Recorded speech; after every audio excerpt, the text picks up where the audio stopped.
Θα ήθελα να τα ακούσετε λοιπόν και να τα ακούσει και όλος ο κόσμος. Στην 4 σελίδα, γράφει λοιπόν αυτό εδώ,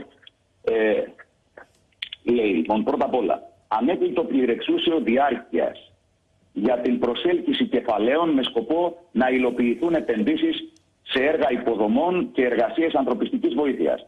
Χρηματοοικονομική, διαρθρωτική, στρατηγική, επενδυτικής φύσης, δομημένη χρηματοδότηση με πλήρη ευθύνη του θεματοφύλακα για να μεταφερθούν ενδεικτικά, σε παρένθεση, όχι περιοριστικά, μέρος των κληρονομικών κεφαλαίων από τους διεθνείς. Ναι.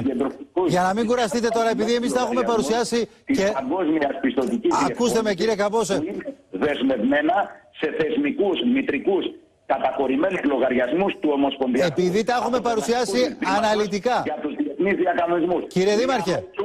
Των κεντρικών γκρίζων ή και μαύρων οθονών ή και του συστήματος IMLS ή άλλο όμοιο ή σχετικό σύστημα. Τώρα, οι γκρίζες και οι μαύρες οθόνες, οι οποίες ασυνάρτητα πράγματα είναι.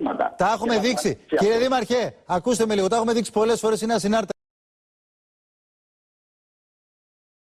Θα πω βεβαίως ότι όπως όλοι εμείς οι δημοσιογράφοι κάναμε θέματα τόσο καιρό που μας τα σέρβεραν τα Υπουργεία για να μιλάμε ανοιχτά και λέγαμε το επίδομα τυφλότητας, τα επιδόματα για τους πεθαμένους που κάποιοι έπαιρναν, ενώ συνταξιούχους που είχαν πεθάνει κλπ.